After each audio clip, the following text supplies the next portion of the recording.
I want this particular podcast to stand as a personal legacy statement for me. I believe that we're about to see things in this country that I've never seen in my lifetime. And I hate to say that. And I hate what I believe is about to happen. But we need to talk about it. And we need to understand why it's happening. And we have to get people who care, like you, thinking about where they want to be and what they want to make their stand on. But most importantly, how. Things are about to get worse in America.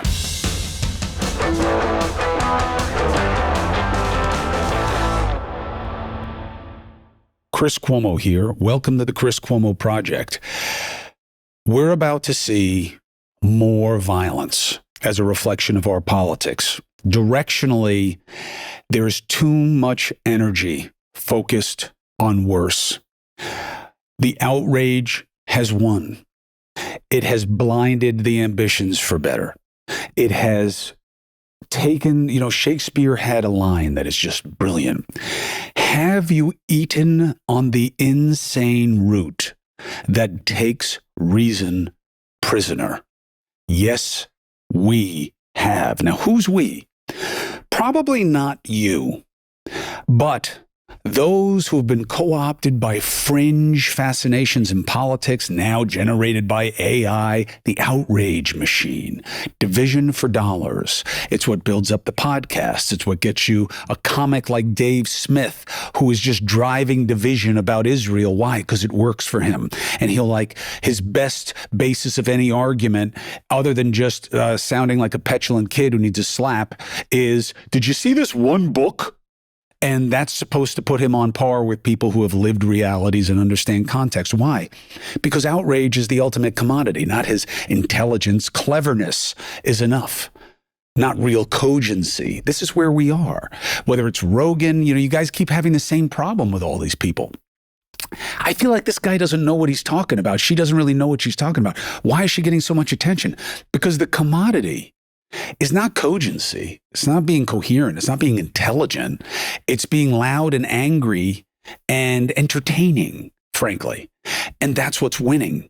And it's driving us towards the cheap. What's cheap? Outrage, anger, insults instead of insights, right? That's why I say insults have become a proxy for insight. I don't have something smart that's going to help you understand something better. It's just going to make you hate people who think differently than you a little bit more. And we're seeing it now all over. Why? Because I believe that those who oppose what's happening in this administration and frankly in this country see a muscularity in being like what they oppose. I think you misunderstand, or people who are feeling this way misunderstand what beat them, what they lost to. I don't think they lost to harshness. I don't think they lost to the majority believing that this is a better way to be. It's desperation. It's disaffection. And it's wanting to just tear it all down, right? We are having a collective moment that is tantamount to when you throw your phone at the TV or against the wall, when you punch a wall. I mean, if you think about that as a metaphor, which is also a real action that people have done, right? Why would you punch a wall? Think about it. Is anything going to be better from that? No, you're just going to feel pain, right? And depending on how you punch, have to fix a wall. So nothing is made better. What is the satisfaction in that? That there's been a venting of the outrage. And sometimes that can approximate a catharsis. But that is not really satisfying, and that's where we are. That's where the expression comes from, banging your head against the wall. Why? Because that's where resistance takes you. That's why I always say resistance is not enough. Persistence on a different goal to get you to a different place is what's needed. But that's harder. Right? And this is easier to get you at a place where you're willing to bang your head against the wall, to punch the wall, to do something that's just an explosion of your anger and frustration is easier than having you channel it into getting it to a better place. That's why our politics has become what it is. And it's going to get worse. The reason I'm harping on a few people who are desperate for attention telling you that you should arm yourself against ICE is because that is a surrendering to the stupid. That is becoming what you say you oppose. And I'm not being highbrow, okay? And I'm not saying that you are wrong to be pissed about ICE. Nobody has said it more deeply than I say it on a regular basis. ICE is acting under color of authority very often because if you're not in the country legally, they are legally allowed to arrest you. I don't believe that everyone who's in this country illegally is the same. In fact, I know they're not. The majority of people who are here illegally came in the wrong way, but have done everything right since they've gotten here. And they matter to communities. Their kids matter to communities. Their jobs, their work effort, their taxes matter to communities.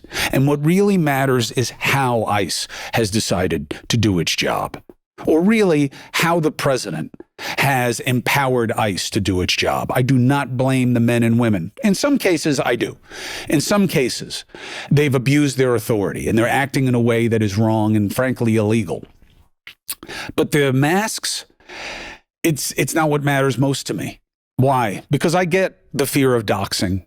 I get that it's not just the Gestapo, but they should be operating openly under color of authority, which means they got to have a badge and a number. Okay, you can find an accommodation so you can't figure out who they are that easily, so that you can dox them and threaten their families. Okay, that's wrong too, right? And that's kind of the problem. We're in two wrongs make a right mode all the time, which is a bullshit thing because it doesn't make a right, and that's why we're stuck in just wrong versus wrong. Now, so what matters and where should the focus be? Well, not on buying a gun and waiting for ICE to come. Because who are you in that scenario? Let's say you're a citizen who believes that this is an effort to take real citizens and legal citizens and throw them out of the country. I don't believe that's what it's about. But even if it were, where is that going to get you? When in American history has anything gotten better when you decide to shoot police officers?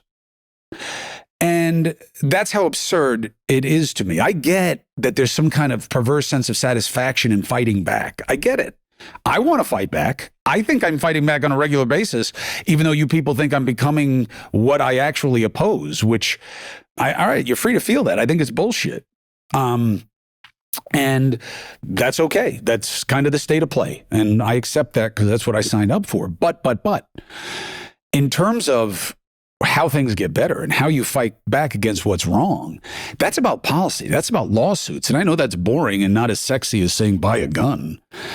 But you do see the irony in that, right? You want more gun control. You sound like MAGA people.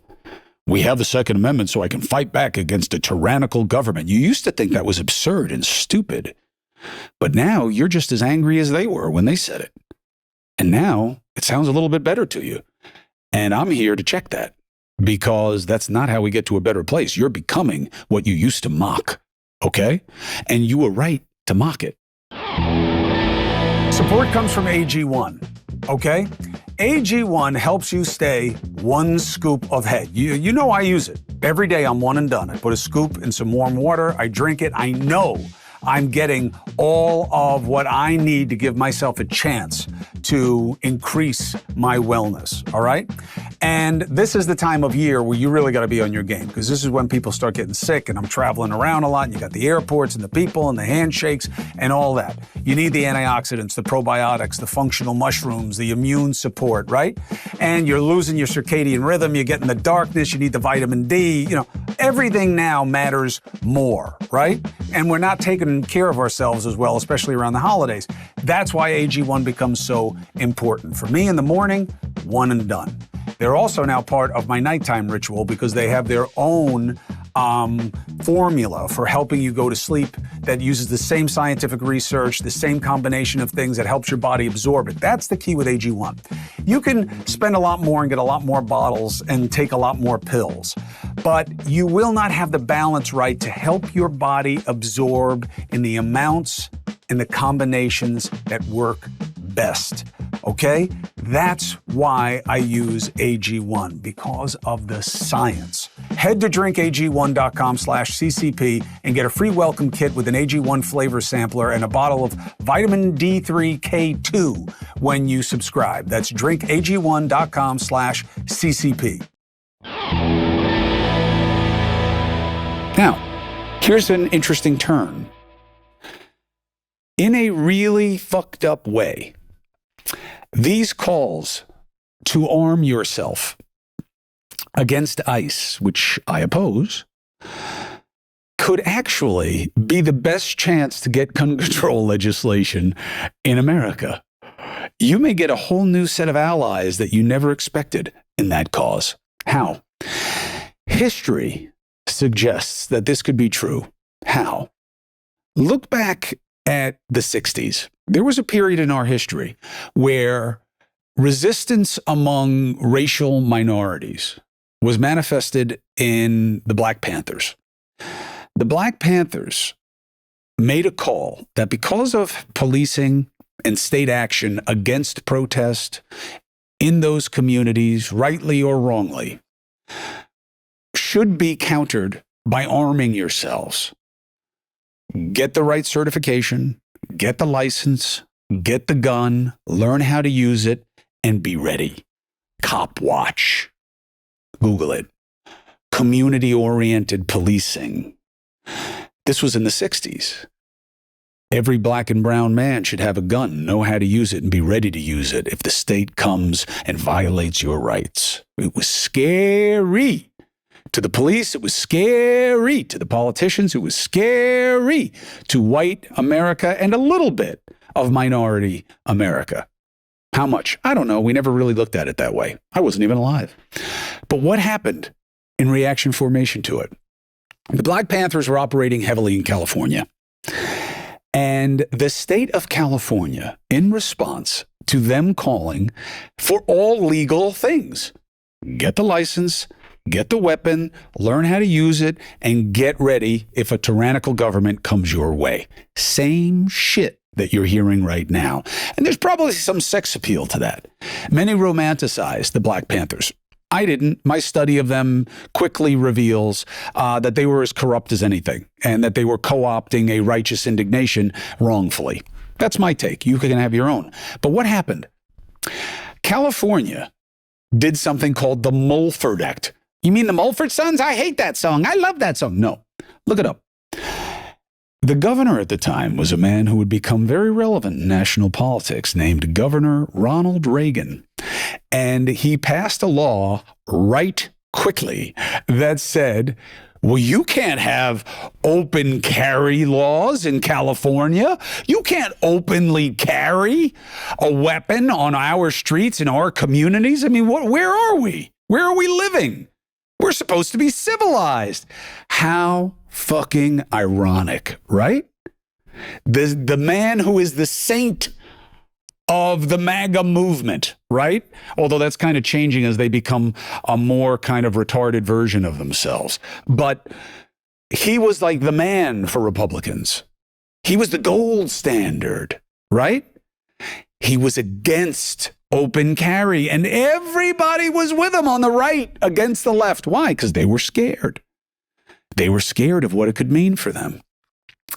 Gun control was owned by the right in that period.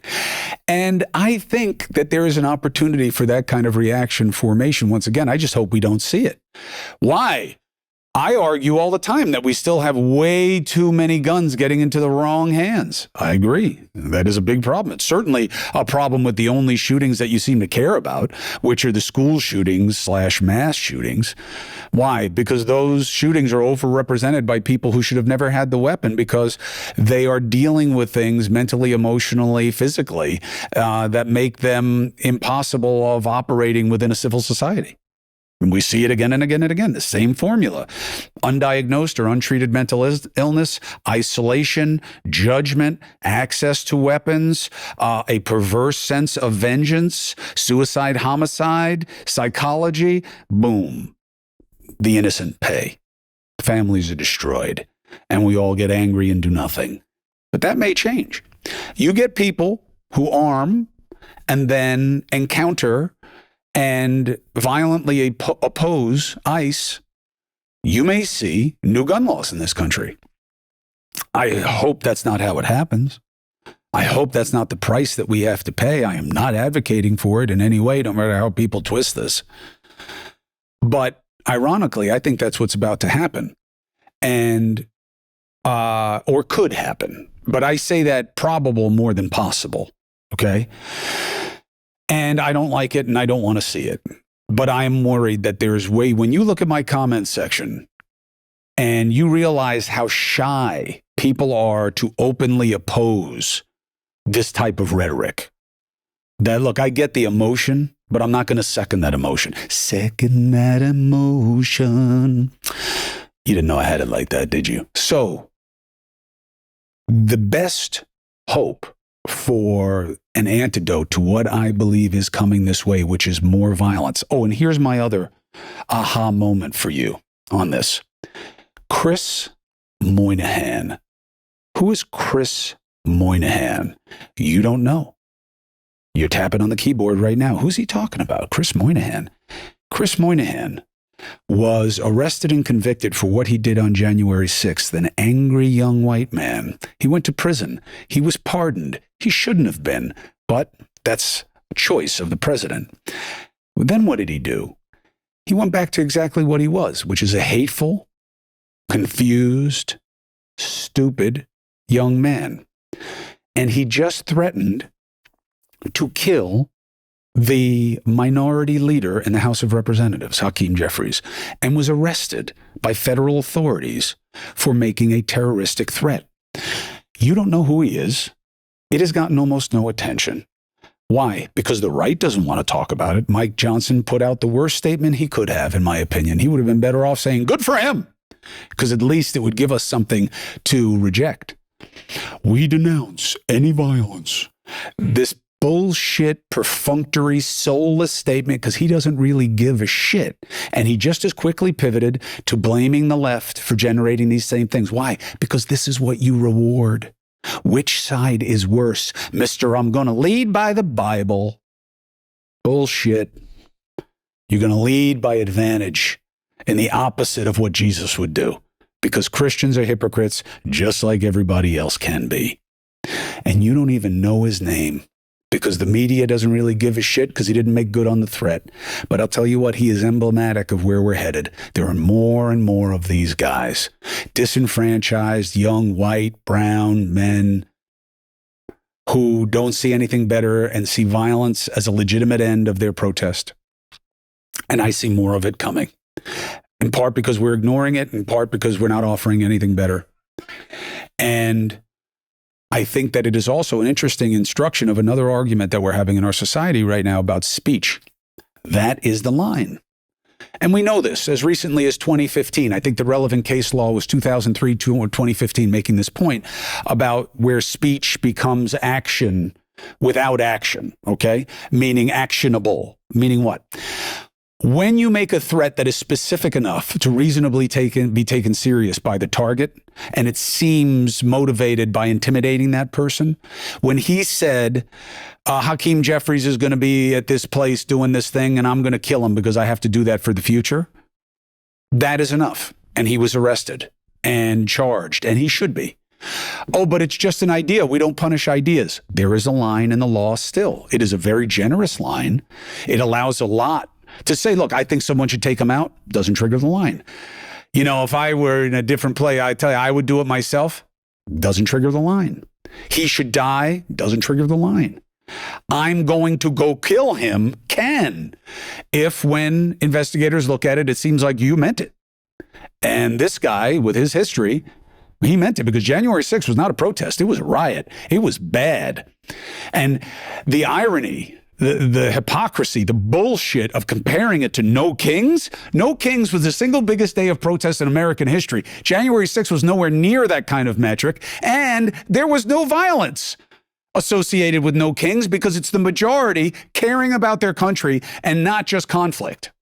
And that's why it got ignored. And that's why it hasn't gotten the traction, because it doesn't play into the division. And January 6th was a fucking riot in the planning and a riot in the execution. And it was disgusting. And the fact that there are people on the right who don't want to hear that anymore, fuck you too. Because you're not about better. You're just a battle of which side is worse. And I'm telling you, you're all going to be very satisfied if that's what you want, because there's more to come. And I hate saying it. And I hate that I can't stop it. And I hate that I seem to be somehow in the minds of some of you contributing to it. I am someone who has chosen violence in their own life. I am someone who trains about how to stop violence in my own life for decades. And I take it very seriously. And I see what's going to happen. I would never want to resort to violence to make a point. Never. Have I in my life? Yeah, and I've paid for it. And it was stupid. And I hope that my kids are better. And so far, thank God, they are. And I hope that we're better also. And so far, we're not. Because every time something violent happens, one side, if not both, seems to make less of it than what it really is. And that was true when Trump was shot. It was true when Charlie Kirk was shot. And it was true when someone threatened to hurt Hakeem Jeffries, to kill Hakeem Jeffries. Good man, good heart, good future. Do I agree with everything he does? No. Do I like that he won't come on my show? No. Would I ever want to see anything happen to him? No. Would I defend him if I could? Yes. Why? Because I'm a human being. Because I care about our country and humanity. And I think that that's a precious commodity these days. And we're going to see worse. And perversely, like with many things, it may lead us to something better, but I don't think it will, not as a violent end, and it's certainly not worth what it would cost us. But if you want to see gun legislation in this country, keep telling people to arm up against ICE. And you're going to start having some unconventional allies. But man, is it not worth it. We got to do better than this. And I hope we do. Support comes from Shopify, and I'll tell you why. When I started the podcast, I was trying to figure all this out on my own. Scripts, setup, filming schedule, logos, what kind of merch, how do I get people interested in it? It was totally overwhelming. And then I learned something. When you find a successful business, you know what you find? A business behind that business. And that is Shopify. If you want to find a way to get people to find what you're about and to not only look, but to stay and to buy, you need Shopify. Finding the right tool that not only helps you, but simplifies everything is a game changer. That's why millions of businesses use Shopify, okay? 10% of all e-commerce in the US, right? Mattel, Gymshark, all kinds, and startups, okay? You can get your own design studio, hundreds of ready-to-use templates, and you can even develop your own brand style with their help, human and AI. You can accelerate content creation. They've got all kinds of tools for you, product descriptions, page headlines, enhancing photography. You get the word out like you have a marketing team. Okay? Email, social media campaigns, all of it. Best yet, Shopify is your commerce expert. World-class expertise in everything. Managing inventory, shipping, processing, returns, all of it. If you're ready to sell, you're ready for Shopify. Turn your big business into ka-ching! Shopify on your side. Sign up for your $1 a month trial and start selling today at shopify.com/Chris C. Go to shopify.com/Chris C. Where? Shopify.com/Chris C. Now, do I want to be wrong about things getting worse? Of course. But I also have to be straight with you about it, because that's the value of the podcast, is that if you're a critical thinker and a free agent and an independent, you want the perspectives, and then you balance, weigh, and value as you see fit, not as somebody's telling you to, or not out of fealty to some group. So if we continue down this road of which is worse and who's more angry and what you're going to do about it, what does that mean in terms of shaping us up for the next presidential cycle? Right? Which is like right around the corner, because once you start talking about the midterms, the whole focus of talking about the midterms is what? As a projection of power into the general. right? Why? Because that's what we do, is feed the eternal quest for more of what's next, what's next, what's next. And then part of that is the exigency of news, the new and news, but part of it is also what's poisoning our politics, that we're not about fixing, we're just about advantage of one side over the other. And that's why I like to partner with my partner, Kalshi. Why? Great way of looking at the state of play in our society by not just musings on social media, but people willing to put their money where their mouth is when it comes to politics. So, as of right now, looking at the Kalshi markets, they're making a market in the Democratic presidential nominee, which is actually more interesting to me than who's going to be the next president. Why? Because how each party handles the pursuit is more meaningful to me about than where we're actually going to be someday. Now, right now, the most money by percentage is on Gavin Newsom. Why? He's had a resurgence by shit-talking Trump. Now, again, I recognize that. I see it. I guess there is value in that. It concerns me about his strength as a candidate because I believe like he's doing something that's cheap and obvious. And I get that that's because that's what he has to do to get the attention. But I think a leader is supposed to be more than that. So I get why he's leading the field right now. He's definitely getting the most attention, and this is an attention economy on several levels. The other two players I think is interesting. Pete Buttigieg, I think there's zero chance it's Pete Buttigieg. So even at 6%, I'd be a seller on that. Why? He just doesn't check enough boxes of what works for the majority, in my opinion. But I could be wrong, and I'm not against him. I think he's smart and compelling and represents an American success story on a lot of levels. AOC, tons of charisma, only 10%. I'm actually surprised by that. Why? And I'm also actually surprised that Josh Shapiro isn't in here. But AOC is wildly charismatic, has a huge following, and whether I like the basis for that following or not, it is what it is, right? Which is she's legit. Gets a ton of attention from the opposition. How do I think she would hold up when she has money put against her for the first time and that kind of scrutiny? Not well. Do I think she could beat Gavin Newsom? Not as politician versus politician. I think he's much better at it than she is, but that's not always what wins. So this is interesting. I would also buy her as a proposition. I would sell Buttigieg. I would buy Ocasio. I think she's going to go up in the numbers unless she grossly misplays her hand between now and the next, real moment of measurement. And Newsom, yeah, you got to have him in there. I think that the Democrats' best, this is funny, but I actually think that their best chance is unknown. Not in this representative field that we just had put in the markets. That's my guess. Why? Because what is known is not enough in terms of the known field at this moment. And I think that there's going to be a moment. I think message and moment make the messenger. I think that Trump was capitalizing on a moment. And even if that's not true and it was him and he made the moment, it would still be the exception to the rule. Now, speaking of the president, another Kalshi market being made in whether Trump will be allowed to run for a third term. The idea that there is any yes on this is so sad, and it is such an acknowledgement of the level of cynicism in our society because there are multiple constitutional hurdles to that ever happening. And so it's sad that it's at 12%. That there's a 10% chance, 12 cents right now. I absolutely take that bet and play against that 12%, go in really, really deep because the percentage is going to have to, let me change my analysis twice. Okay. First, that's going to go up in value, that bet, because of our politics, not because of the reality, not because of the truth, but because of the perception. Take this bet and bet yes. Bet yes. And here's why. By the way, I'm going to probably have to come up with some disclaimer language. I do say it almost every time, but I'm not great at betting on things.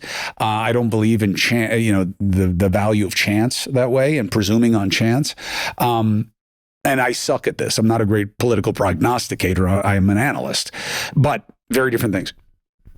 So if you bet on the way I'm telling you to and you lose, I don't want to hear about it, and I can't be held legally responsible because I'm telling you now as a point of disclaimer, listening to me as that kind of advisor is stupid. Now, that said, people are going to keep talking about how he can run again.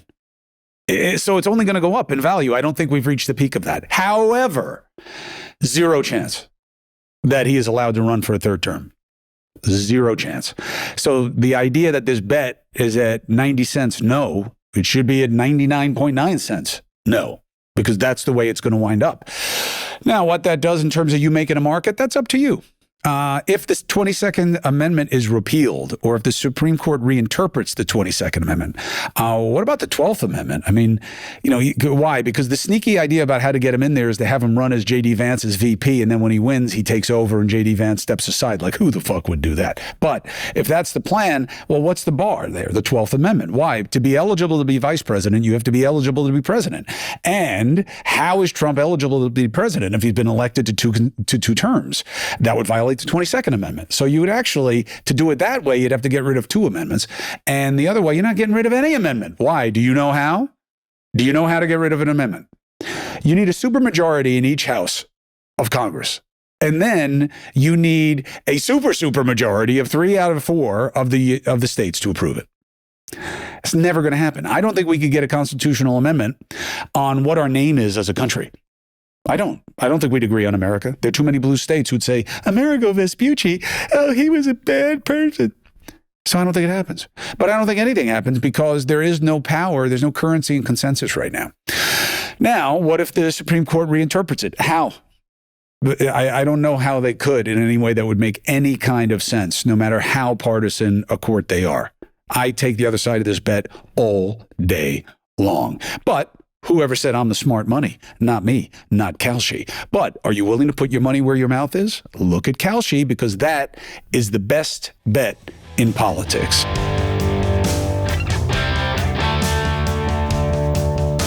All right, my brothers and sisters, I appreciate you being here, subscribing and following, checking me out on News Nation at 8 p and 11 p every weekday night. And there are a lot of problems. I do believe that we are not on the right part of the curve of making any of them better. But that's all the more reason that if you care, if you dare to care in this environment where, antipathy is the norm and really apathy is like the best self-protection you can think of. But if you're willing to dare to put yourself out there and to try to be part of a solution and to create consensus and to be reasonable and to be better, I'm here for it. So let's get after it.